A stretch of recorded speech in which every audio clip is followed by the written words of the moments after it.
ஆடும் பரிவேல் அணி சேவல் என பாடும் பணியே பணியாய் அருள்வாய். தேடும் கயமா முகனை செருவில் சாடும் தனியானை சகோதரன்.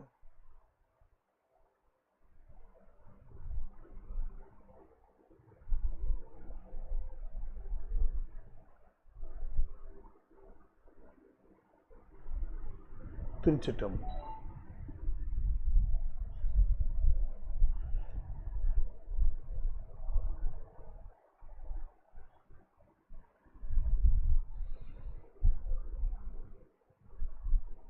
சக்கரவர்த்தி தவராசை யோகி எனும் மிக்க திருமூலன் அருள் மேவுநாள் என்னாடும்.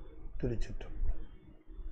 தென்னாடுடைய சிவனே போற்றி, என் நாட்டவர்க்கும் இறைவா போற்றி, ஏகம்பத்துரையந்தாய் போற்றி, பாகம் பெண்ணுரானாய் போற்றி, பராய்த்துறை மேவிய பரணே போற்றி, சிராப்பள்ளி மேவிய சிவனே போற்றி, அண்ணாமலையமண்ணா போற்றி, கண்ணாரமுத கடலே போற்றி, காவாய் கனகத்திரளே போற்றி, கைலை மலையானே போற்றி போற்றி, வெற்றிவேல் முருகனுக்கு அரோகரா. திருச்சிற்றம்பலம். அண்ட சராசரங்களுக்கெல்லாம் அதிபதியாக விளங்கக்கூடிய முருகப்பெருமானுடைய ஒப்பற்ற பெருங்கருணையினாலே சென்னை ICF கமலவன சத்சங்கம் மிகச்சிறப்பாக நிகழ்த்தி வருகின்ற திருமந்திர ஞான வேள்வியில் 9ஆம் தந்திரத்திலே சர்வ வியாபகம் என்பது பற்றி இப்பொழுது நாம் தொடர்ந்து சிந்திப்பதற்கு திருவருள் கூட்டியிருக்கிறது. சர்வ வியாபகம் என்பதுதான் முக்திக்குரிய லட்சணம். அந்த முக்தியை அனுபவிக்கின்ற, முக்தி இன்பத்தை அனுபவிக்கின்ற ஆன்மா சர்வ வியாபகத்திற்குள் வியாபகமாக அடங்கி இருத்தல், அதாவது வியாபகத்திற்குள் வியாபியமாய் அடங்கி இருத்தல். உயிருக்கு அந்த தன்மை உண்டுங்கிறதுக்கு பாருங்க, இந்த உடம்புக்குள்ளே விட்டோம்னா உடம்பு முழுக்க பரவிடுச்சு. எந்த இடத்துல உயிர் இல்லைன்னு சொல்ல முடியும் இல்லையா? காலில் கட்டவரில் அடிபட்டுச்சு, ஐயோ உயிர் போகுது வலி, உயிர் அங்கே தான் இருக்கோ? இல்லை, உடம்பு முழுக்க இருக்கு, வியாபிக்கிட்டு. அதுபோல் இந்த உயிரானது வியாபகத்தன்மை உடையது. அது ஈசனை அனுபவிக்க வேண்டும் என்றால் உடலை அனுபவிப்பதற்கு உடல் முழுவதும் பரவி இருத்தல் போல ஈசனை அனுபவிப்பதற்கு ஈசன் முழுவதையும் பரவி இருக்க வேண்டும். அதனால தான் அந்த வியாபகத்துக்குள்ளே தன்னுடைய வியாபகத்தை பொருத்தி கொள்ளுதல். வியாபகம் வியாபியமாக இது அடங்கி இருத்தல். இந்த ஒரு நிலையைத்தான் வர்ணிக்கிறார். ஆன்மாவினுடைய அந்த பேராற்றலை புரிந்து கொள்ள வேண்டும். ஆன்மா உயிரினுடைய பேராற்றலை புரிந்து கொள்ள வேண்டும். சிறைப்பட்டு இருப்பதை அது ஏதோ ஒரு காரணம் பற்றி அதை விரும்புகிறது. ஏதோ ஒரு காரணம் பற்றி சிறைப்பட்டு இருப்பதை விரும்புகிறது. எல்லாருமே தான் அது உடம்புக்குள்ளே இருக்கிறது. அது ஒரு இன்பமாக அதில் இருக்கிறத சௌக்கியமாக நினைக்குது. ஆனால் உண்மை அது அல்ல. அது அதனுடைய தனித்தன்மையை விட்டு அது வியாபகமாக பரவுதல் வேண்டும். இது அதனுடைய செயற்கைத்தன்மை தான் அணுத்தன்மை, இயற்கைத்தன்மை வியாபகத்தன்மை. அப்படி இது பரவி நின்று ஈசனை அனுபவிக்க வேண்டும். ஆனால் இது பிரபஞ்சத்தில் இருக்கிற வரைக்கும் அதனுடைய ஸ்திரத்தன்மையை, இந்த பிரபஞ்சத்தினுடைய நிலைத்த தன்மையை இது உறுதியாக நம்புகிறது. இது நிலையானது, ஒரு நிலைப்பட்டு நிற்கும், நிலை இல்லாதவனற்றை நிலை என்று உணரும் என்று வள்ளுவன் சொல்லுகிறார். நமக்கு இந்த உலகம் நிலையுடையதாகவும் உடம்பு நிலையுடையதாகவும் ஒவ்வொரு நாளும் நமக்கு தோண வேண்டியது, இந்த உடம்பு இன்னைக்கு இருக்கா அப்படின்ட்டு தான். அவ்வளோதான். இன்னைக்கு இருக்கு உடம்பு. அது ஒன்றும் பெரிய போகிறது ஆச்சரியம் இல்லை. அது இயல்பு, அது போகிறது தான். வந்துடுச்சு. இந்த உடம்பு எப்படிப்பட்ட உடம்பு, அதனுடைய தன்மை என்ன, அது சப்த தாதுக்களால் ஆனது, அது அந்த சப்த தாதுக்களில் ஒன்று ஏற்றம், ஒன்று இறக்கம், ஒன்று கெட்டு போகிறது, ஒன்று இப்படினால பல்வேறு விதமான பிரச்சனைகளில் இந்த உடம்பானது நமக்கு பயன்பட்டு கொண்டு வருகிறது. இந்த திரும்ப நேற்று கூட பார்த்தோம், இந்த உடம்புக்குள்ளே ஈசன் இருக்கிறாங்கிறத உணர்ந்து இந்த உடம்பை பயன்படுத்தி கொள்ள தெரிஞ்சு கொள்ள வேண்டும். அதற்காகத்தான் இந்த உடம்பினுடைய மிகப்பெரிய விசேஷம், இந்த உடம்புக்குள்ளே அவர் இருக்கிறார் என்பதை அவர் ஆக்சஸ் பண்ண முடியும். உடம்பை விட்டுட்டா ஆன்மாவில் ஆக்சஸ் பண்ண முடியாது. அவரை தொடர்ந்து அவராக பார்த்து திரும்ப இன்னொரு வாய்ப்பு கொடுத்தா தான் உண்டு. இல்லைன்னா இது திரும்பவும் வேறு வேறு பிறவிகள் எடுத்து பாடம் கற்கும். வேற ஒன்றும் இல்லை. அவர் ஒன்றும் வேண்டாலும் தள்ளுறதில்லை, அதுக்கு பக்குவம் வர்றதுக்காக அதை தருகிறது. ஆகையினாலே இது நிலை என்று இந்த உலகத்தையும் உலக வாழ்வையும் தன்னுடைய உடலையும் இது நிலை என்று கருதுகிறது. அதனால் என்ன செய்கிறது, வினைகளுக்கு அஞ்ச மாட்டேங்குது. இந்த வினைகளுக்கு அஞ்சாமல் செய்வதற்கு காரணம், அது உடலை நிலை என்று கருதுவதினால். எப்பொழுது வேண்டுமானாலும் அது நம்மை விட்டு நீங்குவதற்குரிய நிலையிலே இருக்கிறது என்பதை உணர்கிற பொழுது, அப்போ நாம் என்ன செய்ய வேண்டும் அதற்கு என்று நாம் இல்லை. இப்போ நம்ம ஒரு வீட்டில் குடியிருக்கிறோம். நம்ம வீட்டில் குடியிருக்கிற பொழுது அந்த வீட்டில் சில குறைபாடுகள் இருக்குது.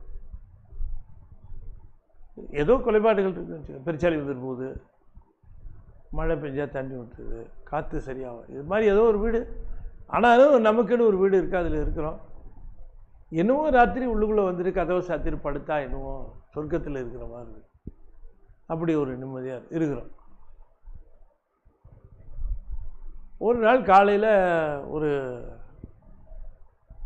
8:30 மணிக்கு குளிச்சுட்டு வேலைக்கு கிளம்பலாம் அப்படின்னு நினச்சி டிஃபனை செய்ய சொல்லிவிட்டு டிஃபனை சாப்பிட்டுட்டு கிளம்பலாங்கும்போது வாசலில் ஒருத்தர் வந்து நிற்கிறார். யாருன்னா ஹவுஸ் ஓனர் வந்து நிற்கிறார். இப்போ 15ஆம் தேதி தான் ஆச்சு, இது இப்போ வரமாட்டார், வாடகைக்குன்னா 1ஆம் தேதி போல் வருவார். அதுவும் அவர் எதிர்பார்க்காம இப்போ பேங்க்லேயே ஆன்லைன்லேயே கட்டிடுறேனே, எதுக்கு வராரு இவர்? நான் எல்லாம் பார்த்தும் கரெக்டாக கொடுத்துட்டேனே. அவர் வாசல் வந்து நிற்கிறார். வாங்க உள்ள வாங்க. என்ன வேலை கிளம்பிட்டீங்க போல இருக்கு? ஆமாம். ஒன்றும் இல்லை, இந்த வீடு எனக்கு கொஞ்சம் வேண்டி இருக்கு, கொஞ்சம் வீட்டை காலி பண்ணிங்கன்னா பரவாயில்ல அப்படிங்கிற. வீட்டை காலி பண்ணித்தாங்க அப்படின்னு கேட்குறேன். நமக்கு உடனே அப்செட் ஆகுது. என்ன இப்படி திடீர்னு சொன்னீங்கன்னா எப்படி காலி பண்ணுறது? நானே அங்கே இங்கே வேலையை அலைஞ்சிட்டு இருக்கேன், நான் வீடு பார்க்குறது எப்படி பார்க்கணும்? அதெல்லாம் இருக்கட்டும் தம்பி, எனக்கு வீடு வேணும், நீ எப்படியாவது காலி பண்ணுங்க. இப்போ வீடை காலி பண்ணணும்னு 3 மாதம் டைம், 3 months டைம். நான் நாளைக்கு காலி பண்ணுங்கன்னு சொல்லலை. 3 மாதம் வரைக்கும் இருக்கலாம். அடுத்த மாதமே கிடச்சதுனாலும் நீங்கள் என்கிட்ட கொடுத்துருங்க. நாளைக்கே ஒரு வீடு, நல்ல வீடு உங்களுக்கு கிடச்சி கொடுத்துருங்க. 3 மாதம் டைம். ஆனால் ஒன்றே 3 மாதத்துக்கு மேலே என்னால் பொறுத்துக்க முடியாது. வீடு வேணும், வசதியாக வேணும். வரேன் தம்பி அப்படின்னு போயிட்டேன். இப்போ 3 மாதத்தில் வீட்டை காலி பண்ணி கொடுத்தாகணும். வீட்டை காலி பண்ணணும். இப்போ என்ன ஏற்பாடு பண்ணுவோம்? நம்ம அடுத்த வீடு பார்க்குறதுக்கு ஏற்பாடு பண்ணுவோமா இல்லையா? இந்த வீட்டில் படுக்கும்போதே என்ன நினைப்போம்? இந்த வீடு எத்தனை நாளைக்கு, இன்னும் 1 மாதமோ 2 மாதமோ இந்த வீட்டை காலி பண்ணுறோம். இன்னும் அடுத்த வீடு எங்கே கிடைக்குதோ, எந்த இடத்துல கிடைக்குதோ, அந்த ஹவுஸ் ஓனர் எப்படி இருப்பாரோ, இப்படிலாம் பல்வேறு விதமாக யோசித்து கொண்டே இருப்போம். நாம் கொஞ்சம் கூட கவலைப்படாமல் 2 மாதம் 29 நாள் வரைக்கும் அவர் வந்துட்டு போனதையே மறந்துட்டு நம்ம வாட்டுக்கு நம்ம வேலையை பார்த்துருக்கோம். திரும்ப 3ஆம் மாதம் காலையில் வந்து அவர் நிற்கிறாருன்னா எப்படி இருக்கும்? எப்படி இருக்கும்? ஏன்பா உன்ட்ட இவ்வளோ தூரம் சொல்லிட்டு போனேன், நீ வந்து வீடு காலி பண்ணுறலன்னா எனக்கு சரிப்பட்டு வராதுன்னு உன்ட்ட சொன்னேனேப்பா. இந்த மாதிரி ஆர்டர் வாங்கிட்டேன், வீடு இடித்து கட்ட போகிறேன்ட்டு இபியில் கனெக்ஷனை கட் பண்ணுங்கன்னு சொல்லி ஆர்டர் வாங்கிட்டேன். இபி கனெக்ஷன் கட்டாக போகுது. நான் உன்ட்ட சொன்னேன் 3 மாதம் டைம் சொன்னேன். இபி கனெக்ஷன் கட்டு, வாட்டர் போர்டில் போய் இந்த மாதிரி வீடுக்கு இடித்து கட்ட போகிறேன், அதனால் வாட்ரு வந்து எனக்கு இப்போதைக்கு டெம்பரரியாக டிஸ்கனெக்ட் பண்ணுங்கள், லைன் வேண்டாம் அப்படின்னு அவர்களுக்கு கனெக்ஷன் பண்ணியாச்சு. என்ன பண்ண போகிற? ஐயா இன்னும் கொஞ்சம் எப்பா நான் உனக்கு நேரம் கொடுக்கறதுக்கு கூட தயாராக இருந்தாலும் இந்த 2 கனெக்ஷன் வந்துருச்சப்பா. டிஸ்கனெக்ட் பண்ணுறதுக்கு தான் 11 மணிக்கு வருவார் கரண்ட்டை கட் பண்ணுறதுக்கு. மத்தியானம் 2 மணிக்கு வருவாங்க மெட்ரோ வாட்டர் கனெக்ஷனுக்கு கட் பண்ணுறதுக்கு. இல்லை கொஞ்சம் டைம் கொடுத்தீங்கன்னா ஏதாவது, ஏன்ப்பா இவ்வளோ நாள் டைம் கொடுத்தனே? இதுதான் நம்ம டெத் பெட்டு. இவ்வளோ நாள் டைம் கொடுத்ததை மறந்துட்டு நம்ம வந்து கனெக்ஷன் கட் ஆகிட்டு இருக்கோம். ஒவ்வொரு கனெக்ஷனாக ஹவுஸ் ஓனர் கட் பண்ணுறாரு. சொன்னார் அப்போவே, நீ ஒழுங்காக பார்த்துக்கோன்னு சாமி நமக்கு சொல்கிறார். இந்த உடம்பு பர்மனெண்ட் இல்லை, நீ காலி பண்ண வேண்டியிருக்கும், ஜாக்கிரதையாக பார்த்து என்ன ஏதுன்னு விவரம் ஏற்பாடு பண்ணிக்கன்னா. ஊரை சுற்றுறதுலையே நம்ம பொழுதை ஓட்டிவிட்டு கடைசியில் ஒவ்வொரு கனெக்ஷனாக கட் ஆகுது. காது சரியாக கேட்க மாட்டேங்குது, கண்ணு சரியாக தெரிய மாட்டேங்குது, சாப்பிட்டா ஜீரணம் ஆக மாட்டேங்குது. முன்னெல்லாம் கல்லை சாப்பிட்டாலும் ஜீரணம் ஆகும். பறக்கிறது இல்லை, விமானத்தை தவிர்த்து எல்லாத்தையும் சாப்பிட்றது. நடக்கிறதுல ஒரு காரு சைக்கிள் வண்டியை தவிர்த்து எது நடந்தாலும் அதை பிடிச்சி சாப்பிட்றது. இப்படிலாம் வயிறு இருந்தது. இன்றைக்கி எல்லாம் போயிடுச்சு.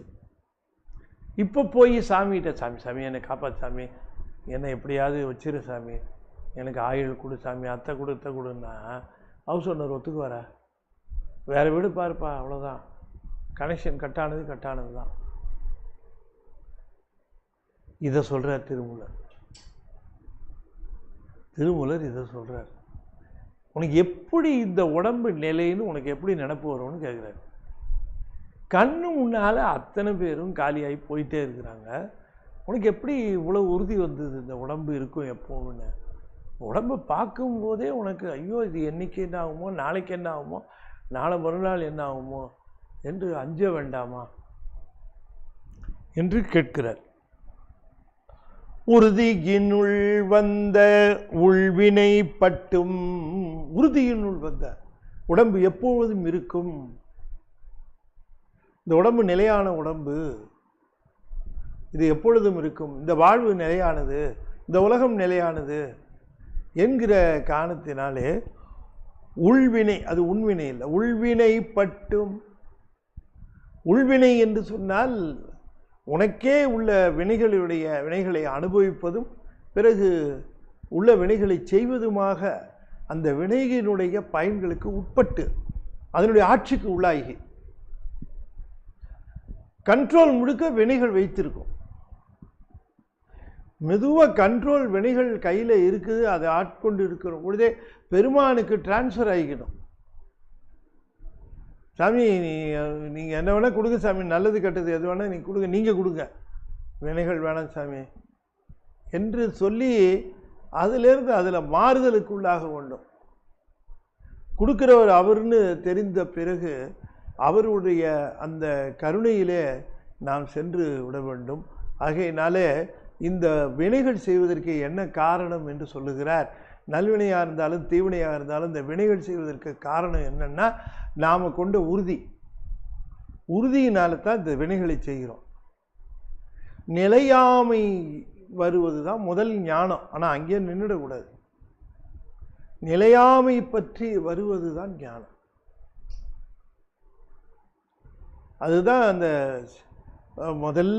முதல் தந்திரத்திலே செல்வம் நிலையாமை, யாக்கை நிலையாமை, இந்த நிலையாமையை பற்றிலாம் நிறைய அதில் சொல்லியிருந்தார். இளமை நிலையாமை, இதெல்லாம் நிறைய சொல்லியிருந்தார். ஆகையினாலே இந்த உறுதியினுள் வந்த உள்வினை பட்டும் என்று சொன்னால், இந்த உறுதியாக இது எப்பொழுதும் இருக்கும் என்று. சரி, இளமை பருவத்தில் அந்த மாதிரியான ஒரு உறுதி இருந்தால் கூட பரவாயில்ல. அந்த இளமை பருவத்தை தாண்டி நடுத்தர வயது, முதுமை வந்த பிறகு அனுபவத்தினால தெரிந்திருக்கணுமே இந்நேரம். இப்போ இன்னுமா இங்கே வரல. உறுதியினுள் வந்த என்று சொன்னால், இளமையில் தன்னால் முடியாதது எதுவும் இல்லை, தான் எல்லாவற்றையும் முடிக்கலாம் என்றெல்லாம் நினைத்து கொண்டு இந்த வாழ்வு நிலைக்கும், உடம்பு நிலைக்கும், இந்த உடம்பை பற்றியே கவலைப்பட்டு கொண்டு, உடம்பை போற்றுவதற்கே கவலைப்பட்டு கொண்டு, இந்த உடம்பை போற்றுவது என்பது ஒரு கலையாகவே செய்து கொண்டு, எல்லாம் சரிதான். ஆனால் எதற்காக இந்த உடம்பை போற்ற வேண்டும் என்ற கருத்து ரொம்ப முக்கியம்.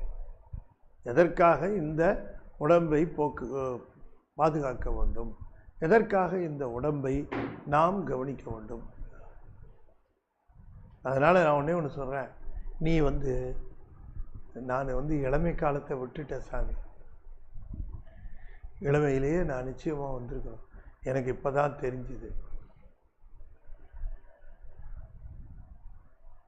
இந்த உறுதி அப்பொழுது இருந்தது. யார் எதை அறிவுரை சொன்னாலும் ஏற்றுக்கொள்வதில்லை, எடுத்தறிந்து பேசுவது, எல்லாம் எனக்கு தெரியும் என்பது, இது உங்களோட வச்சுங்கிறது, உங்களுக்கு தெரிந்ததை நீங்கள் வைத்து கொள்ளுங்கள் என்பது, எனக்கு எல்லாம் தெரியும், நான் படித்திருக்கிறேன் என்று சொல்லுது. கல்வியினாலே 5 பைசா பிரயோஜனம் இல்லை. அது இது எங்கேயோ இங்கே குப்பை கொட்டுறதுக்கு வேணால் அது லாயக்காக இருக்குமே தவிர, அது இந்த உலக வாழ்வை நீத்த பிறகு அந்த கல்விக்கு எந்த பயனும் இல்லை. நிறைய படித்ததாகவே தான் இருக்கட்டும். பெரிய பௌதிக ஆசிரியர், பெரிய பௌதிக ஆசிரியர், அவர் பௌதிகம் எடுத்தால் அத்தனை பேரும் அந்த பாடத்தை கேட்பார்கள், விரும்புவார்கள்.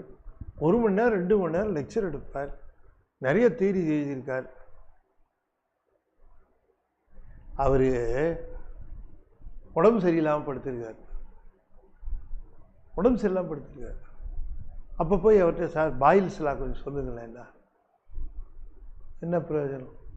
பாயில்ஸ்லா எந்த விதத்தில் அவருக்கு ஹெல்ப் பண்ணும் சொல்லுங்க பார்க்கலாம். ஆர்கிமிடிஸ் பிரின்சிபல் எந்த விதத்தில் உதவி செய்யும்?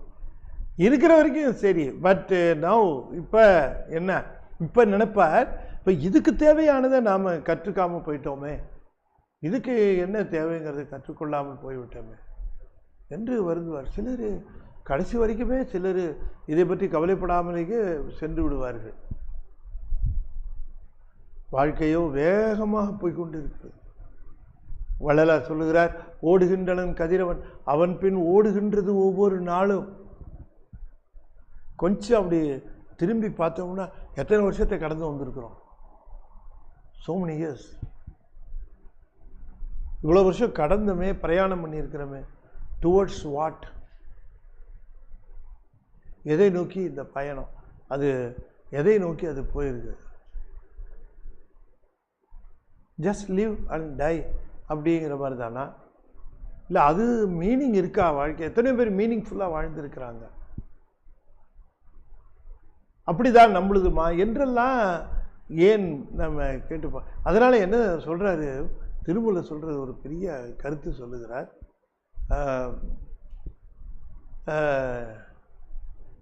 பெட்டர் நெவர் தென் லேட், பெட்டர் லேட் தென் நெவர், பெட்டர் லேட் தென் நெவர். நீ எந்த சந்தர்ப்பத்தில் உனக்கு தோன்றிடுச்சோ, உனக்கு என்ன வயசாக இருந்தாலும் பரவாயில்ல, அப்போ தோன்றிடுச்சுன்னா கோ அண்ட் சரண்டர், போய் அடைக்கலம் பூந்துரு. இது எந்த வயசாக வேணா இருக்கட்டும். 40 30 எனக்கு தோணாமல் போயிடுச்சு, 70 வந்தவொடனே தான் எனக்கு இப்போ தான் தெரியுது, ஆகா இது எப்படிப்பட்ட ஒரு இது என்று தெரிகிறதே, நான் இப்படி இழந்துவிட்டேனே, நான் இனிமேல் போக முடியுமா அப்பர் சாமி பாருங்க, அவரளவுக்கு நம்ம போக முடியலனாலும் அவருக்கு தெரிஞ்சு போச்சு. அந்த அதிக விரட்டானத்தில் வந்து நிற்கும்போது கூற்றாகினவாறு விளக்குகளே கொடுமை பல செய்தன நான் அறியேன் எற்றாய் அடிக்கே இரவும் பகலும் பிரியாது வணங்குவன் எப்பொழுதும். பா என்னை இப்போ ஆட்கொண்டுட்டேன்னு வச்சுக்க, இனிமேல் உன்னை விட்டு பிரிய மாட்டேன், இனிமேல் பிரிய மாட்டேன், தயவுசெய்து நீ ஆட்கொள்ளு. என்னை நீ ஆட்கொண்டேங்கிறதுக்கு அடையாளம் இந்த சூளை நோயை நீக்குவது தான். எத்தனையோ உன்னால் முடியாது என்ன இருக்கு, நீ நீக்கலாம். நீ நீக்கிட்டேன்னா நான் இனிமேல் உன்னை விட்டு போக மாட்டேன். கேட்குறேன், சரண்டர் ஆயிட்டார். சலம் பூவோடு தூபம் மறந்தறியேன் தமிழோடு இசைபாடல் மறந்தறியேன் உண்ணாமும் இன்னாவில் மறந்தறியேன் உலந்தார் தலையில் பலிகொண்டுடல்வாய். சாமி மறக்கவே மாட்டேன். சில பேர் இதுக்கு பொருள் சொல்லுகிற பொழுது என்ன சாமி வந்து இப்படி சொல்கிறாரு, சலம்பூவோடு தூபம் மறந்தறியேன் தமிழோடு இசைபாடல், அங்கெல்லாம் இருந்தார் சமணர். பொருள் சரியாக தெரிஞ்சுக்கணும். நீ என்னை ஆட்கொள்ளுப்பா, நான் சலம்பூவோடு தூபம் மறக்க மாட்டேன். இனிமேல் இனிமேல் ஃப்யூச்சரில் இருக்கிறத பாஸ்டில் சொல்கிறார். எப்போ அப்படி தான் சொல்லுவாங்க, ஃப்யூச்சரில் இருக்கிறத பாஸ்டில் தானே சொல்லுவாங்க.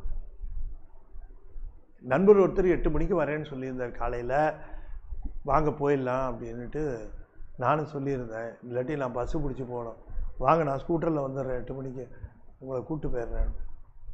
8 மணிக்கெலாம் ஆனால் ரெடியாக இருங்க. 8 மணிக்கு தான் இட்லி அவிக்கிறா வீட்டுக்காரம்மா.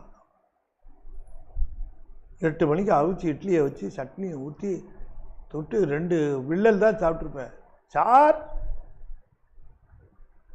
உடனே என்னன்னு சொல்லுவேன், இதோ வந்துட்டேன். எதில் சொல்லியிருக்கேன், எதில் சொல்லிட்டேன்? அவர் உடனே அங்கேருந்து இதோ வந்துட்டேன், பாஸ்ட் டென்ஸ். நான் வந்துட்டேன்னா சாப்பிட்டுட்டு இருக்கிறேன். என்ன பண்ணுறீங்க? ஏதோ சாப்பிட்டேன், எல்லாம் பாஸ்ட் டென்ஸு. அதாவது ஃப்யூச்சரில் இதோ வந்துடுறேன், இதோ வந்து விடுவேன், இதோ சாப்பிட்டு விடுவேன் என்றெல்லாம் ஃப்யூச்சரில் சொல்ல வேண்டியதை இறந்த காலத்தில் சொல்கிறாரு. உறுதியின் தன்மை பற்றி, உறுதியாக வந்துடுவேங்கிறதுக்காக. அதுபோல் சலம் பூவோடு தூபம் மறந்தறியேன் அப்படின்னா, அறியேன் அப்படிங்கிறது பாஸ்ட் டென்ஸ் இல்லை, இனிமேல் மறக்க மாட்டேன்னு சொல்கிறார். ஃப்யூச்சரை பாஸ்டாக சொல்கிறார். தமிழோடு இசைபாடல் மறந்தறியேன் 72 வயசில் சொல்கிறார். நலம் திங்கிலும் உன்னை மறந்தறியேன் உண்ணாமும் என்னாவில் மலர்ந்தறியேன் உலந்தார் தலையில் பலிகொண்டுடல் வாய் உடல் உள்ளுரு சூலை தவிர்த்தருளாய் அலந்தேன் அடியேன் அதிகை கடில வீரட்டானத்துறை அம்மா. சரணடைகிறவங்கள இதுதான் போய் சொல்லணும், இப்படித்தான் சொல்லணும். இனிமே மறக்க மாட்டேன் ஜாமின்னு சொன்னா, இது வரைக்கும் என்னடா பண்ண சாமி, இது வரைக்கும் மறந்ததே இல்லை சாமி உன்னை அப்படின்னு சொல்ற மாதிரி சொன்னா, இனிமே மறக்க மாட்டேன்னு அர்த்தம். மறந்தறியேன், மறந்தறியேன்னா மறக்க மாட்டேன், எதிர்காலம். எவ்வளவு தெளிவா சொல்றார். அதனால என்ன சொல்றார் திருமூலர், no time is a late time. எந்த டைமும் தாமதமான நேரம் கிடையாது. பிடிச்சிக்கோ, எந்த நேரமாக இருந்தா என்ன, இப்போதான் தெரிஞ்சுது, பிடிச்சிக்க. முன்னாலேயே ஏன் வரலன்னு கேட்பாராண்ணா. சந்திரன் கேட்கலையே, ஒரு பிறையோட தான் வந்தான், ஒத்த கலையோட வந்தான். என்ன கேட்போம், நம்ம கேள்விப்பட்டு இருக்கோம், ஒவ்வொரு டோராக தட்டிக்கிட்டு இருக்கிறான்ட்டு, ஒவ்வொரு கதவாக தட்டி போயிட்டு இருக்கிறான். இப்போ நம்மளை நோக்கி வந்த உடனே, ஏன் இப்போ தான் தெரிஞ்சுதா வழி, இத்தனை நாள் என்ன பண்ண, முதலே வந்திருக்கலாம், அங்கெல்லாம் போனேன், அவங்கெல்லாம் செய்யலைன்னு என்கிட்ட வர, முதலே வந்திருக்கலாம்ல. இப்படி சொல்லி காட்டுறவங்க தான் நம்ம. ஆனால் சாமி அப்படி சொன்னார். அட என்னப்பா அது, அடியில் விழுந்தவனை மடியில் வைக்காமல் முடியல வச்சார். அதனால தான் எல்லாரும் அதை பாராட்டுறாங்க. ஞானசம்பந்தராக இருக்கட்டும், நம்முடைய சுந்தரமூர்த்தி சுவாமிகளாகட்டும், எல்லாம் அந்த பிறையை சூடி இருக்கிறது தான் சொல்கிறாங்க. பித்தா பிறை சூடி பெருமானே அருளாளா, முடியாது நான் உனக்கு அடிமை இல்லைன்னு விரட்டுறேன், கையோடு பிடிச்சி தரத்தரன்னு இழுத்துட்டு கோர்ட்டுக்கு கூப்பிட்டு போய் என்னை ஆண்டு கொண்டேன். வரமடைங்கிறான், சரி விட்டுட்டு போவான், இங்கேயே இருந்துட்டு வரட்டும் அப்படின்ட்டு போயிருந்தா என் கதி என்னங்கிறார்.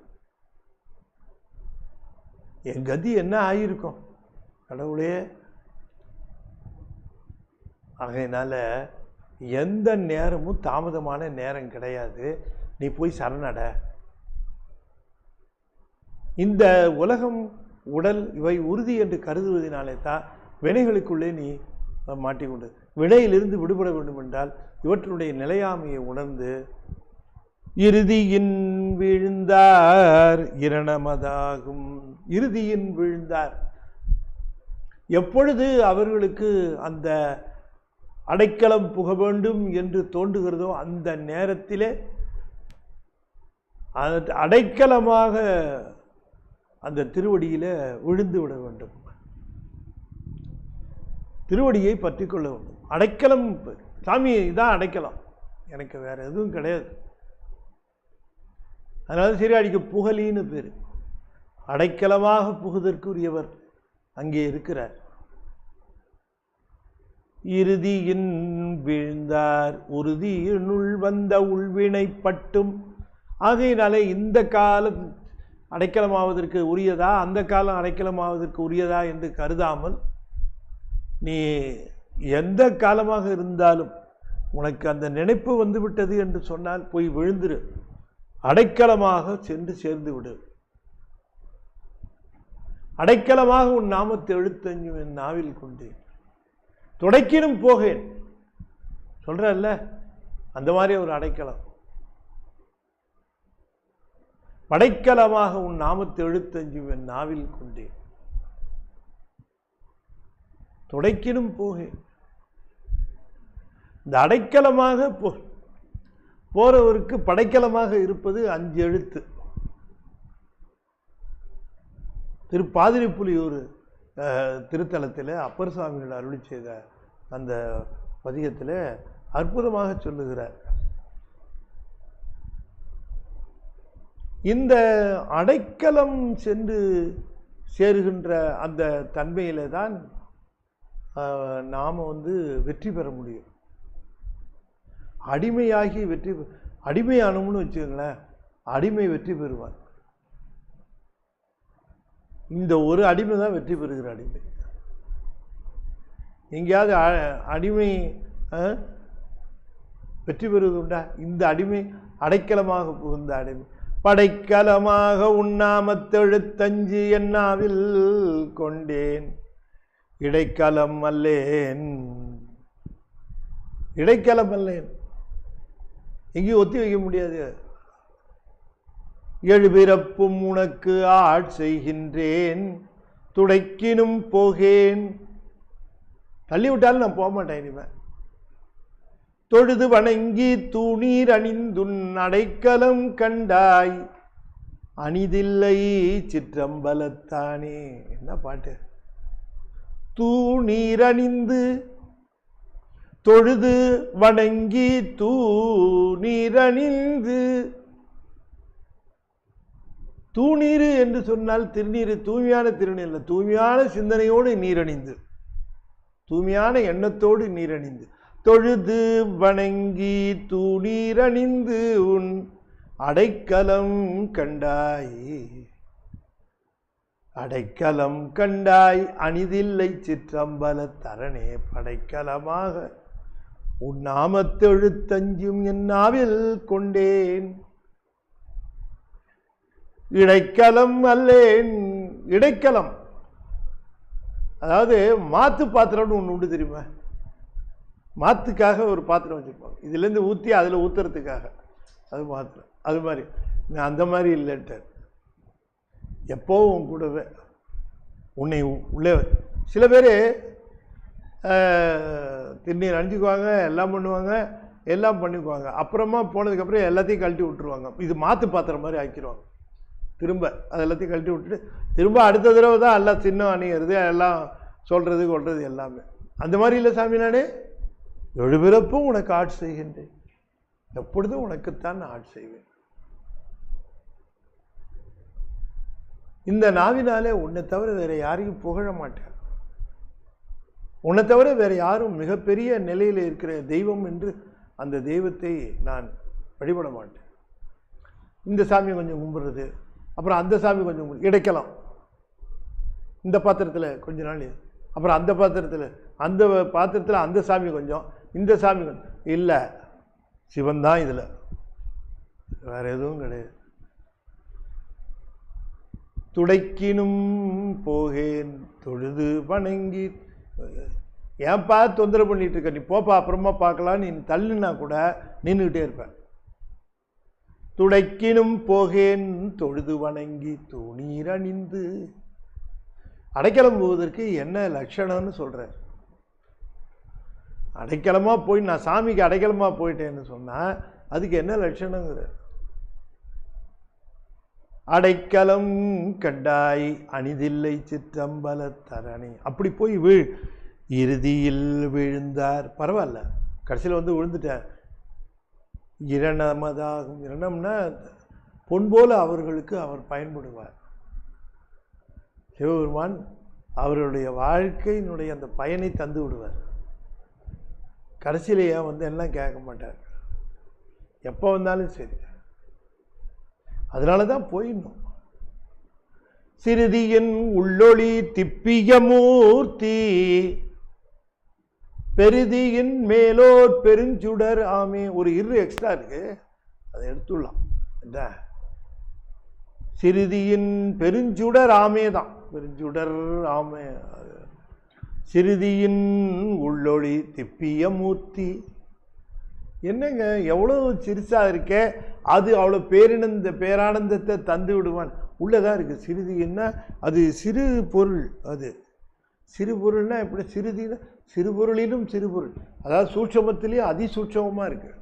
ஏன்னா உயிர் சூட்சமா, உடல் தூளம். சூட்சமாக இருக்கக்கூடிய உயிருக்குள்ளேயே அதிசூட்சமாக இருக்கு. அது உள்ளே, அது உள்ளே எப்படி இருக்குன்னாரு, ஒளி மூர்த்தி. ஒளி மூர்த்தி, ஒளி மூர்த்தி திப்பிய மூர்த்தி. ஒளி மூர்த்தின்னா ஒளிந்து கொண்டு இருக்கிற மூர்த்தின்னு அர்த்தம். ஒளிந்து கொண்டு இருக்கிற மூர்த்தி. ஓராதார் உள்ளத்துள் ஒளிக்கும் ஒளியானேன்னார் பாருங்க. அந்த ஒளிக்கும் ஒளியானே தான் ஒளி திப்பிய மூர்த்தி. திப்பிய மூர்த்தினா ஒளி பொருள், ஒளி திப்பிய மூர்த்தி, ஒளித்து கொண்டு இருக்கக்கூடிய ஒளிப்பொருள். அது உள்ளே இருக்கு. உயிரே இருக்கிறது தெரியாம இருக்கிறான் பல பேர். அப்படி ஒண்ணு கிடையவே கிடையாதுங்கிறான், உயிருங்கிறதே கிடையாதுங்கிறான். அப்ப அவன் உள்ளுக்குள்ள உயிருக்கு உயிராக சிவம் இருக்கிறது எப்படி சொல்ல போறான்? சமணம் பௌத்தம் பரவாயில்ல, உலகாயுதம் இருக்கு, உயிர்னு ஒண்ணு இருக்குன்னா அது ஒத்துக்கிறான். திப்பிய மூர்த்தி, ஒளி திப்பிய மூர்த்தி. ஒளின்னா ஒளிந்து கொண்டு இருக்கக்கூடிய, அவ்வளவு சிறுசா இருக்கிறதுனால தான் அவரால் ஒளிய முடியுது. ஆனால் பெருதியின் மேலோர் பெருஞ்சுடராமே, அவனை பெற்றுவிட்ட மேலோர்களுக்கு, மேலானவர்களுக்கு அவன் எப்படி விளங்குகிறான்? எந்த பக்கம் பார்த்தாலும் சிவமா தெரியுது. ஒரு தடவை அந்த உள்ளுக்குள்ள அந்த ஒளிந்து கொண்டு இருக்கிற மூர்த்தியானது வெளிப்பட ஆரம்பித்த பிறகு அவர்களுக்கு காணுகிற பொருள் எல்லாம் சிவமயமா தெரியும். ஏன் ஞானிகளுக்கு அவ்வாறு தெரிகிறதுனா, உள்ளே இருக்கிற பொருளை கண்டதுனால. உள்ளே இருக்கக்கூடிய ஒளிந்திருக்கக்கூடிய ஒளிப்பொருளை காணாமல் வெளியே எல்லா பொருளும் சிவமயமாக தெரிய வாய்ப்பு இல்லை. உள்ளே பார்த்தா தான் வெளியில அது. அதனால தான் அந்த உள்ள அந்த ஞானத்தை தகராலய தரிசனம் என்பார் நம்முடைய ஸ்ரீமத் பாம்பன் சுவாமிகள். உள்ளுக்குள்ள குகேசனை பார்த்தா தான் வெளியில நடேசனா அவனை தரிசனம் பண்ண முடியும்.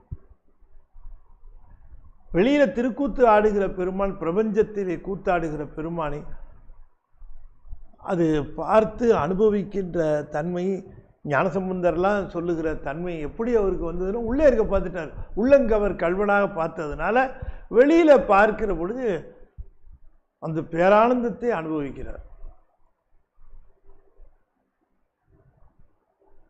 ஆகையினாலே அங்கே போய் சிதம்பரத்தில் பார்க்கிற பொழுது உணர்வில் நேர்பெற வரும் சிவபோகத்தை ஒழிவின்றி அணையும் ஐம்பொறி அளவினும் எளிவர அருளினை என போற்றி என்று சொல்லுகிறார். உள்ளே இருந்து உயிருக்கு உயிராக இனிச்ச இப்போ அது வெளியில வந்து என்னுடைய கருவிகரணங்கள் எல்லாம் இனிக்குமாறு செய்தார். உள்ளுக்குள்ள பார்த்தார், உள்ளுக்குள்ள அனுபவித்தார்.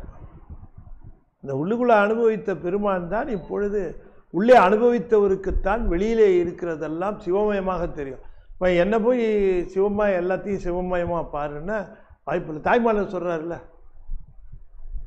பூவை பார்க்குறாரு, பூவை பார்த்தா அவருக்கு என்ன தோணுகிறது? மலர்ந்த பூவை பார்த்தா அதை கிள்ளுனா சிவத்துக்கு வலிக்குமேன்னு நினைக்கிறார். மண்ணேன் உனக்கான ஒரு பூசை பாவித்து இறைஞ்சிடில் ஆங்கே நீ பார்க்கின்ற மலரோடு நீயே இருத்தி என்று கூறுகிறார். மலரை பார்த்தா நீ இருக்கிறேன்னு தோணுவது எப்படின்னா உள்ள பார்த்தா தான். எனவே சிறுதியின் உள்ளொளி திப்பிய மூர்த்தி பெருதியின் அதனை பெற்றுவிட்டவர்கள் பெற்றுவிட்டால் மேலோர்க்கு பெற்றுவிட்ட மேலோர்க்கு பெரும் சுடராமே, அது நீங்காத ஒளிப்பொருளாக விளங்கும். நமக்கு அது இன்னும் வெளிப்படல.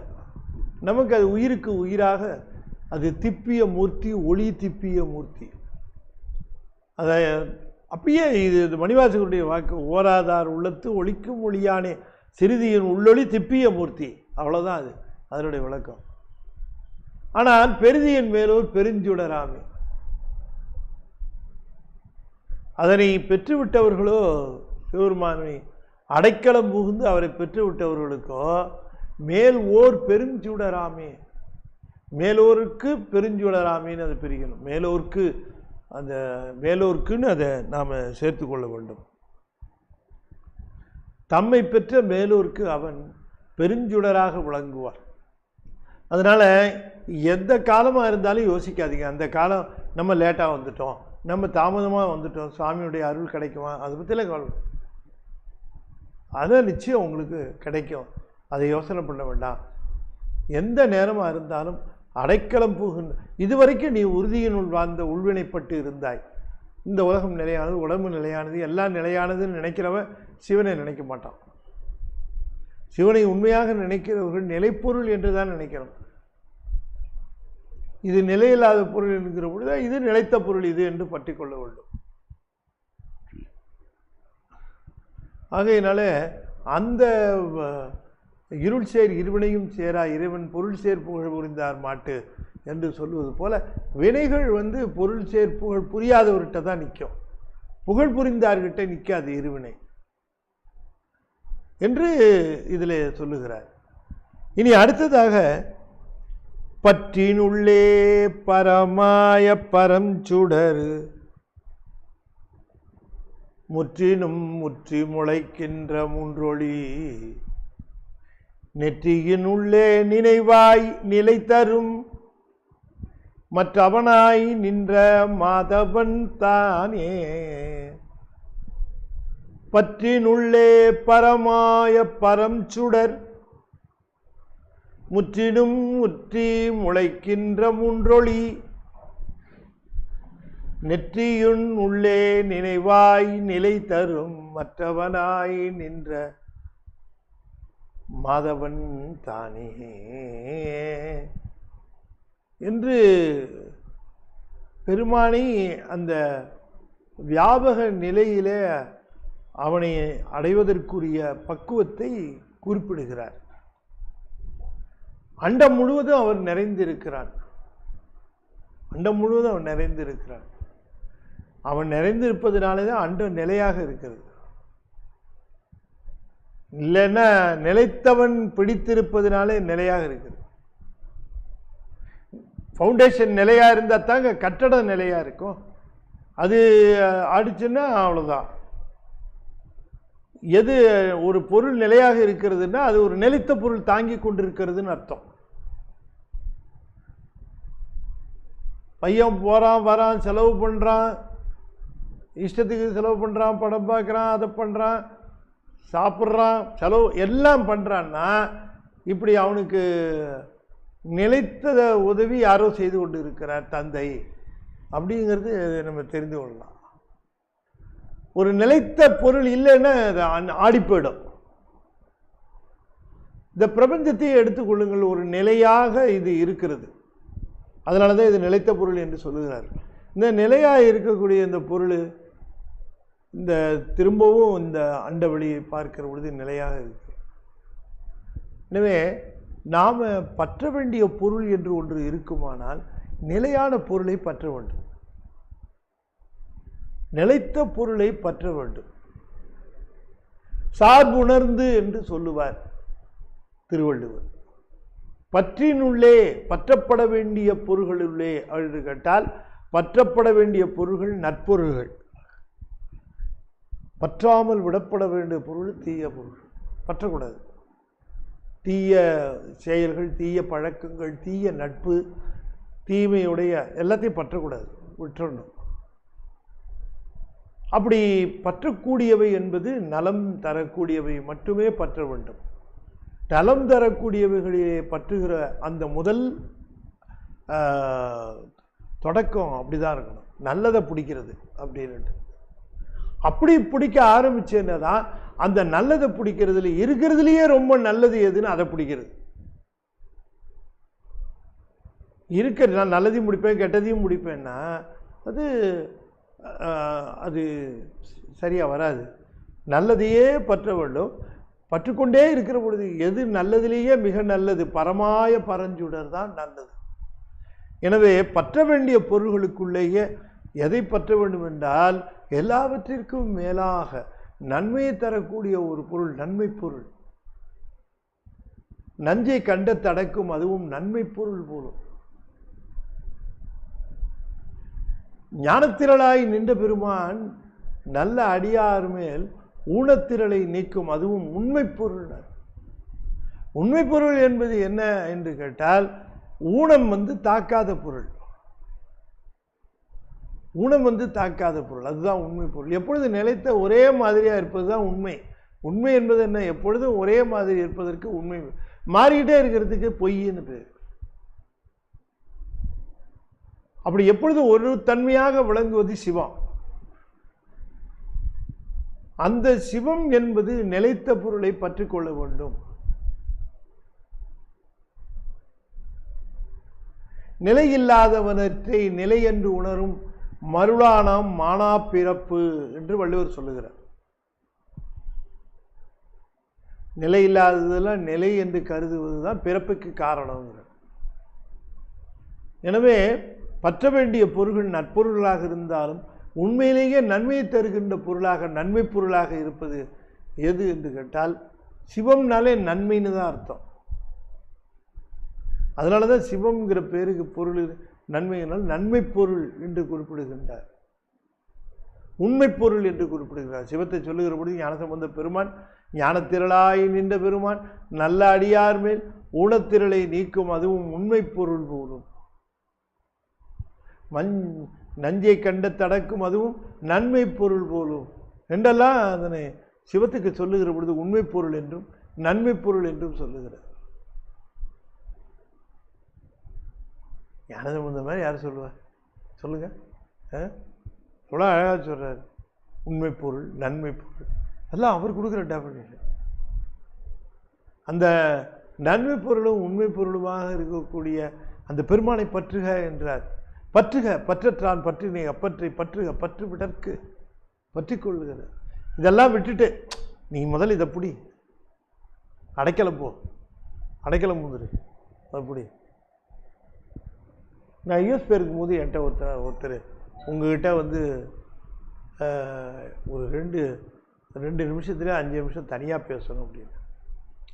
ஒரு கிட்டத்தட்ட ஒரு இளைஞர் தான் அவர், இளைஞர் யூஎஸில். நான் சொன்னேன் கொஞ்சம் பிஸியாக இருக்கிறேன்னு அப்படின்னு. இல்லை எனக்காக நீங்கள் எனக்கு கொஞ்சம் டைம் ஒதுக்குங்க அப்படின்னா. சரிண்ணே. அப்போ நான் தங்கியிருந்த இடத்துலையே அவர்கிட்ட சொன்னேன், இந்த மாதிரி ஒருத்தர் அவர் கேட்குறாரு, நீங்கள் ஏதாவது அவர் சந்திக்கிறதுக்கு ஏற்பாடு பண்ணுங்க அப்படின்னு. வீட்டுக்கே வரட்டுங்க அவர் அப்படின்னு சொல்லிட்டு அவர் கொடுத்துட்டு, நீங்கள் வீட்டுக்கு வாங்க, ஐயா ரூமில் இருப்பார், நீங்கள் போய் பேசுங்க அப்படின்னு.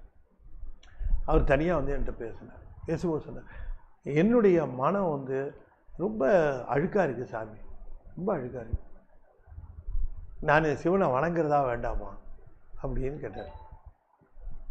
நீங்கள்லாம் சாமி கும்பிட்றீங்க, எல்லாம் பண்ணுறீங்க, எல்லாம் பார்க்க ஆசையாக இருக்குது, அதெல்லாம் நான் பார்த்து ரொம்ப நானும் அதில் கலந்துக்கிறேன் போகிறேன், ஆனால் என் மனசு அழுகாது, நான் கலந்துக்கலாமா, நான் வழிபடலாமா, இல்லை முதல்ல சுத்தம் ஆகிட்டு திரும்பி வா அப்படின்னு நீங்கள் சொல்கிறீங்களா, முதல்ல அதை தூய்மைப்படுத்திக்கிட்டு அப்புறம் வான்னு சொல்கிறீங்களா.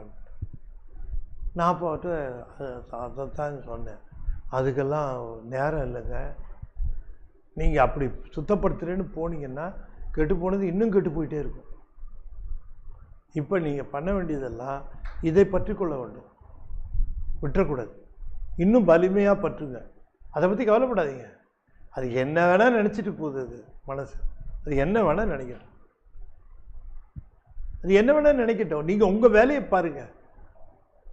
நீங்கள் வந்து ஒரு கடமையை செய்கிறீங்க, உங்களை பல பேர் தவறாக பேசுகிறாங்க, என்னென்னவோ சொல்கிறாங்க, அதெல்லாம் காதில் வாங்காமல் முடியுமா உன்னால், நீ எதுக்கு போகிற என்றெல்லாம் கேட்டாலும் கூட தன்னுடைய கருத்திலேயே கவனமாக இருந்து வெற்றி பெற்றவர்களை பற்றி கேள்விப்படுறோம்.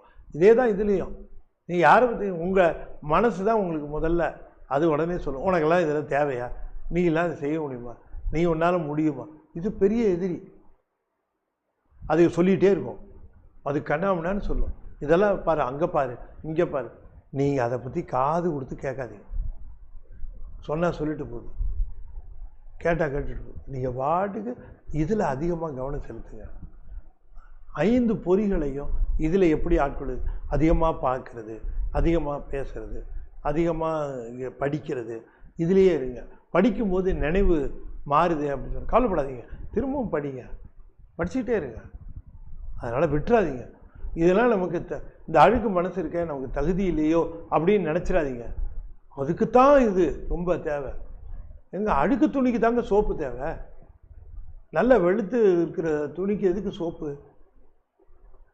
பக்தியே ஊனமுற்று இருக்கக்கூடிய இந்த உயிருக்குத்தானே. அதனால் அதை பற்றி நீங்கள் கவலைப்படாதீங்க, இன்ஃபீரியராக நினச்சிக்காதீங்க. நீங்கள் உங்களுக்கு இது தப்புன்னு தெரியுதில்ல, அதனாலேயே நீங்கள் வெளியில் வந்துடுவீங்க. இந்த தப்பு இல்லைன்னு நினச்சா தான் ஆபத்து, இது தப்பு, நம்ம இதுலேருந்து எப்படி வரப்போகிறோம் அப்படிங்கிற அந்த நினப்பு இருக்கும்போது நீங்கள் வந்து என்று அவருக்கு நான் அறிவுரை சொன்னேன். அவர் அதை கேட்டு ரொம்ப சந்தோஷப்பட்டார், ரொம்ப சொன்னார், சார் நீங்கள் சாமி எவ்வளோ கருணையோ அந்த அளவு கருணையோடு நீங்களும் சொல்கிறீங்க, எவ்வளோ கருணையாக சொல்கிறீங்க, நீலே ஏப்பா இங்கே வரையெல்லாம் கேட்பவங்களோ நினச்சேன் நான், ஆனால் நீங்கள் எவ்வளோ கருணையோடு விட்டுறாத, தொடர்ந்து செய்ய, அதை பற்றி ஒன்றும் பெரிய பிரச்சனை இல்லை அப்படின்னு கண்ணீர் மல்க என்று சொல்லிட்டு விடைபெற்று கொண்டார். எதுக்கு சொல்ல வருகிறேன்னு சொன்னால், எப்போவுமே எதுவுமே தாமதம் இல்லை, எதுவும் தாமதம் இல்லை. அதனால் நீங்கள் முதல்ல அடைக்கலம் போகணும். அதே போல் சாமி சொல்லணும், முற்றிலும் முற்றி முளைக்கின்ற மூன்றொழி. எங்கே அண்டம் முழுவதும் பரவி இருக்கிறான், அண்டம் முழுவதும் பரவி இருக்கிறான். எப்படி தெரிஞ்சுக்கிறது? நான் பற்ற வேண்டிய பொருள் அண்டம் முழுவதும் பரவி இருக்கிறது, எப்படி தெரிந்து கொள்வது? உதாரணத்துக்காக ஒன்று சொல்லுகிறேன். ஒரு லைன் போகுது, இந்த லைன் போகுது வீட்டுக்குள்ளே, கரண்ட்டு வருதா இல்லையான்னு தெரில, ப்ளக் பாயிண்ட் எல்லாத்துலேயும் போகுது. அப்போ உடனே என்ன பண்ணுறோம், அந்த ஒரு ப்ளக்கில் ஒரு பல்பை சொருகி பார்க்குறோம். பல்பு என்னாகும்? எரியும், கரண்ட் இருந்தால். பல்பை கழட்டினா எரியாது. ஆனால் கரண்ட் இல்லைன்னு அர்த்தமா? இல்லைன்னு தொட்டு பாருங்க, இருக்குது, எல்லா இடத்துலையும் அந்த கரண்ட் இருக்கும். ஆனால் இந்த பல்பை சொருகினோடனே அது எரியுது, அப்போ அங்கே கரண்ட் இருக்கிறது உறுதி. இப்போ அண்டம் முழுவதும் சாமி இருக்கிறார், எப்படி தெரிஞ்சுக்கிறது? இந்த சூரியன் ஒரு லைட் எரியுது பளியன்னு, சந்திரன் ஒரு லைட் எரியுது பளியன்னு, அது எப்படி எரியுது? இந்த கரண்ட் இருக்கிறதுனால எரியுது. அண்டம் முழுவதும் பரவி இருக்கிறதுக்கான அடையாளம் இந்த 3 தான்றார். எல்லா இடத்துலையும் இருக்குன்னு தெரிய வேண்டிய அவசியம் இல்லை, அது எரியுது. இந்த சூரியன் மாதிரி பல சூரியன் இருக்கு, ஆமாம் அங்கேயும் தான் பரவி இருக்கு, அது எரியுது. அவர் எங்கெங்கல அப்போ மின்னலை பற்றி சயின்ஸில் சொல்லியிருப்பது உங்களுக்கு தெரியும். மின்னல் பற்றி சொல்லுகிற பொழுது எப்படி மின்னல் தெரிகிறது அப்படின்னு, 2 மேகங்கள் இடிக்கும் போது heavy discharge of electrostatic force, heavy discharge. ஒரு எலக்ட்ரிக் கரண்ட் எப்படி ஒரு சார்ஜஸாக வரும், பாசிட்டிவ் நெகட்டிவ் சார்ஜஸாக அப்படியே டிஸ்சார்ஜ் ஆகும். அது இறங்கும் போது எப்படி இறங்கும் அப்படின்னு கேட்டால், அது எப்பவுமே நம்ம சொல்லணும்ல, தண்ணி போச்சுன்னா எங்கே இறக்கமாக இருக்கோ அங்கே போகும். அது மாதிரி அது இறங்கும்போது எது ரொம்ப ஈஸியஸ்ட் பார்த்தோ அது வழியாக வரும். இந்த டிஸ்சார்ஜ் இந்த ஈஸியஸ்ட் பார்த்தா வரும். அதை ரொம்ப ஈஸியாக அது ஈஸியஸ்ட் பாத்தில் வருகிற பொழுது கட்டடத்துக்கு மேலேயோ அல்லது வேறு இடத்துக்கு மேலேயோ வராமல் இருக்கிறதுங்கிறதுக்காக ஒரு லைட்னிங் அரெஸ்டர் மோஸ்ட் ஈஸியஸ்ட் பார்த்து கொடுத்துட்றது அதுக்கு. அப்போ ஒரு கட்டடத்துக்கிட்ட வந்ததுன்னா கட்டடத்துக்குள்ளே போகிறதுக்கு பதிலாக அதில் இருக்கிற போஸ்ட் ஒன்று வச்சுருந்தா, லைட்னிங் மாஸ்டர் வச்சுருந்தா, அது ஈஸியஸ்ட் பார்த்ததுக்கு டக்குன்னு அதில் ஸ்ட்ரைக் ஆகி போய் கிரவுண்ட் ஆகிடும். உங்களுக்கு புரியுதுங்களா? அதனால் என்ன ஆகும், அது மேலேருந்து டிஸ்சார்ஜ் ஆகும். இப்போ நான் சொல்ல வந்த கருத்து என்னன்னு புரிஞ்சுங்க. மேலேருந்து அந்த 2 மோதினதுக்கு பிறகு உண்டாகிற அந்த எலக்ட்ரிக் சார்ஜ் மேலேருந்து இறங்கும் போது என்ன ஆகும், அதிகமான வெப்பமும் ஆற்றலும் இருக்கிறதுனால அது இறங்குற பாதையில் இருக்கிற பார்ட்டிகிள்ஸ் இருக்குல்ல, அதெல்லாம் க்ளோ ஆக ஆரம்பிச்சிடும். பேப்பர் நெருப்பு பிடி தெரிகிற மாதிரி அந்த பாதையில் இருக்கிற பார்ட்டிகிள்ஸ் முழுக்க க்ளோ ஆகும், பிரைட்டன் ஆகும். அதுதான் அந்த மின்னல். அவ்வளவு பார்ட்டிகிள்ஸ் இறங்குற இடத்துல எல்லாம் பார்த்து அதில் தான் பளீர்னு போயிடுது. அந்த பார்ட்டிகிள் அது மேலே பட்டவுடனே பளீர்னு ஆகும். அது கரண்ட் டிஸ்சார்ஜாக இறங்கினோடனே பளீர் போயிடும். அந்த பார்ட்டிகிள்ஸ் எல்லாம் அப்படியே லைட்னிங், அந்த லைட்னிங்கிறதே அதுதான். அந்த ஒரே பொருள் அல்ல, அதில் பாதையில் இறங்குற டிஸ்சார்ஜில் இருக்கக்கூடிய துகள்கள் அவையெல்லாம் ஒளிப்பொருள்களாகின்றன. அந்த கரண்ட்டை ஏற்றுக்கிட்டவுடனே ஒளிப்பொருள் ஆகுது. அது மின்னல், அதுதான் மின்னல், ஒளிப்பொருள் ஆகுது. எப்போ மின்னல் இருக்குங்கிறது எப்படி தெரியும், டிஸ்சார்ஜ் இருக்கு எப்படி தெரியும்னா, இந்த எல்லாம் ஒளிப்பொருள் ஆகும்போது தான் தெரியுது. ஓ, இது இப்படி இறங்குது, ஹெவி டிஸ்சார்ஜ், அதனால தான் நம்மளை பாதிக்குது அப்படின்னுட்டு ஒரு மாஸ்க் போட்டோ அதுலேருந்து ப்ரொடெக்ட் பண்ணுறாங்க. ஹெவி டிஸ்சார்ஜ் இருக்கிறது பாருங்கள், அந்த பார்ட்டிகிள்ஸ் எப்படி க்ளோ ஆகுது. நம்மளால விஞ்ஞானம் தெரியாதுன்னு சொல்லுவான், என்னப்பா அது மின்னல் அடிக்குதே, சாமி மழை எங்கெங்கெல்லாம் பெய்யுது லைட் போட்டு பார்க்குறாரு அப்படின்னு அறியாமையில் ஏதோ கதை சொல்லிட்டு இருக்கோம். எவ்வளோ பெரிய சயின்ஸு. அப்போ அந்த மிகப்பெரிய கரண்ட் இருக்கிறது எப்படி தெரியுது, அந்த க்ளோ ஆகிறது. அதைத்தான் சொல்லுகிறார், முற்றினும்னா அண்டம் முழுவதும் பரவி, அது அண்டம் முழுவதும் பரவி இருக்கிறதுன்னு தெரிகிறது. முளைக்கின்ற 3 ஒளி, முளைக்கின்ற 3 லைட் எரியுது பத்தியா, அதில் தான் தெரியுது அது அப்படிங்கிறார். அதே போல உள்ளுக்குள்ள ஒரு பொருள் இருக்கு, அது எப்படி தெரியும் அப்படின்னு கேட்கிறார்.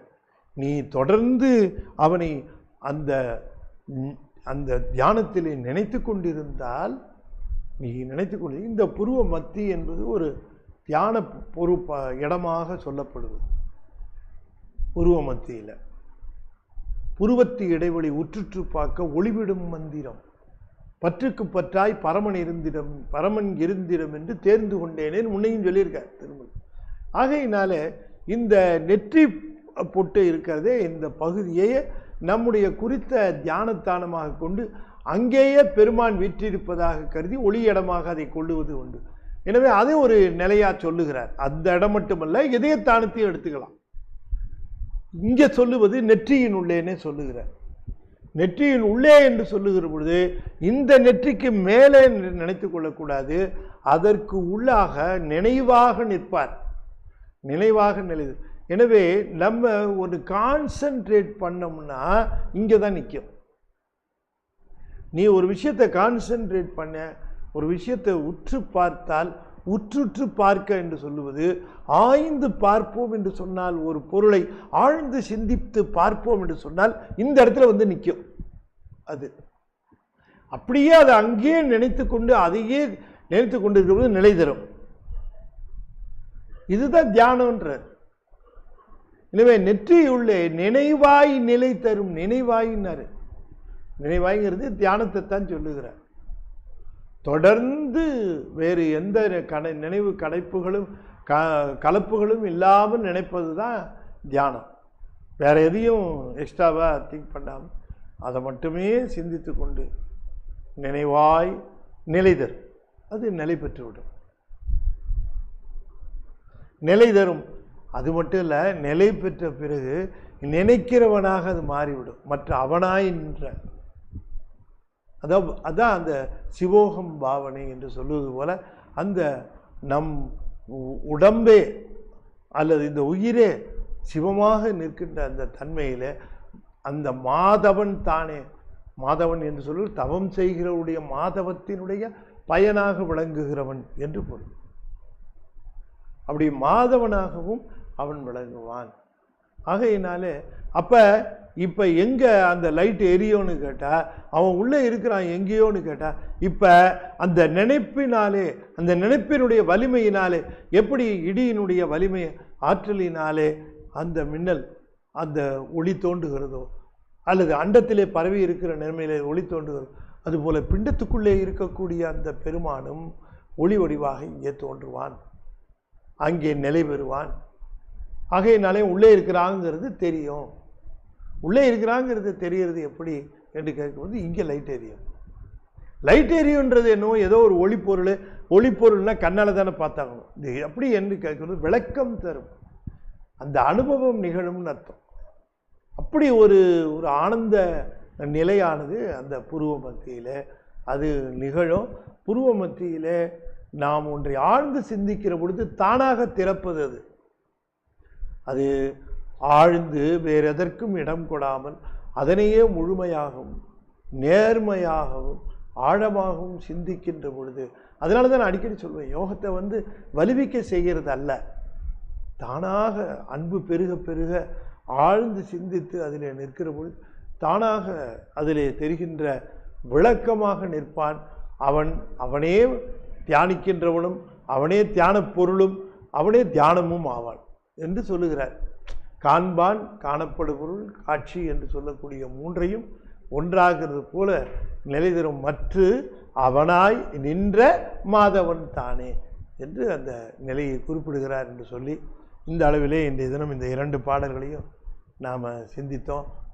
அருமையான இந்த 2 பாடல்கள். எனவே இந்த 2 பாடல்களையும் நாம் சிந்தித்ததனுடைய அடிப்படை, எந்த காலமாக இருந்தாலும் அது தாமதமில்லை, இறைவனிடம் அடைக்கலம் புகுந்து விட வேண்டும். அவருக்கு நம்முடைய நினைப்பை தூய்மையாக தர வேண்டும், தூய்மையாக தர வேண்டும். அவன் எங்கும் பரவி இருக்கிறான் என்பதற்கு எடுத்துக்காட்டுகளெல்லாம் சொன்னார். நம் உடலிலும் அவன் இருக்கிறான், சந்தேகமே வேண்டாம். உள்ளே இருக்கிறானோ இல்லையோங்கிற சந்தேகம் வேண்டாம், உள்ளே இருக்கிறான். நீ கொஞ்சம் நினச்சி பாரு, உன்னுடைய அழுத்தமான ஆழமான எண்ணத்திலே அவன் வெளிப்பட்டு தோன்றுவான். வெளியிலிருந்து வருவதல்ல, அது உள்ளே இருந்து தான் இங்கே வருகிறது என்று அங்கே நீ விளக்கமாக அதை காண்பாய் என்று குறிப்பிடுகின்றார் என்று சொல்லி, இந்த அளவில் இதனை நிறைவு செய்யும் முகமாக 5 எழுத்து 5 முறை ஓதுவேன். அன்பர்கள் தொடர்ந்து ஓத வேண்டும் என்று திருவடி பணிந்து வேண்டி.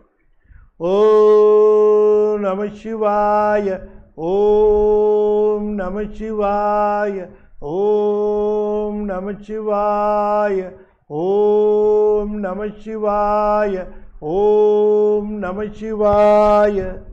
திருச்சிற்றம்பலம். ஞானத்திரள் பத்திரிகையில் அடியேன் ஆசிரியராக இருக்கிற, அதை உங்களுக்கு நான் ஒவ்வொரு நாளும் சொல்லி கொண்டு இருக்கிறேன். புதிதாக வந்தால் உங்களுக்கு ஞானத்திரள் பத்திரிகைக்கு உங்களுடைய நல்லாதரவு வேணும். பிரபலங்கள்லாம் ஞானத்திரள் பத்திரிகை படிக்கிறார்கள், நீங்களும் ஞானத்திரளை தொடர்ந்து படிக்க வேண்டும். அதற்கு சந்தாதாரர்களை, நண்பர்கள், உறவினர்கள் அத்தனை பேரையும் சேர்த்து விடணும். ஒவ்வொருத்தரும் குறைஞ்சது 5-10 பேரை சேர்த்து. அது ஞானத்திரளுக்கு இல்லை, நீங்கள் திருமுறைக்கு செய்கிற பெரிய உபகாரம். ஆமாம், சாமி கணக்கு எழுதிடுவார், எழுதும் கீழ்கணக்கு அது எழுதுவார், செய்யுங்க. அப்புறம் அதில் வர கட்டுரைகளுக்கு உங்களால் ஏதாவது ஸ்பான்சர்ஷிப் தர முடியும்னா தாங்க, அதுவும் கூட ஏற்றுக்கொள்கிறோம் என்று சொல்லி, திருஞான சம்பந்தர், திருநாவுக்கரசு, சுந்தரமூர்த்தி சாமிகள், இதில் சுந்தரமூர்த்தி சாமிகள் இல்லை, அது வந்துருச்சு. இப்போ சுந்தரமூர்த்தி சாமிகளும் பெரிய புராணத்தில் வரலாறு முழுக்க ஒவ்வொரு பாடலுக்காக விளக்கம் சொல்லியிருக்கேன். 3 இது வந்து யூஎஸ்பி தான், குறுந்தகடா இல்லை, யூஎஸ்பியாக இருக்குது. சிவஞானமா பாடியும் இருக்குது, அப்புறம் ராஜாங்க சமயம் இருக்குது, அப்புறம் வந்து பாம்பன் சுவாமியுடைய வரலாறு இருக்குது, அருமுக சிவன். வேணுங்கிறவர்கள் பெற்றுக்கொள்ளுங்கள் என்று சொல்லி இந்த அளவில் நிறைவு செய்து, நாளை மாலை மிகச் சரியாக 7 மணிக்கு நாம் திருப்புகழ் வகுப்பாக நாம் சிந்திப்போம் என்று சொல்லி நிறைவு செய்கின்றேன். நன்றி, வணக்கம். திருச்சிற்றம்பலம். தென்னாடுடைய சிவனே போற்றி, என் நாட்டவர்க்கும் இறைவா போற்றி, வெற்றிவேல் முருகனுக்கு அரோகரா. திருச்சிற்றம்பலம்.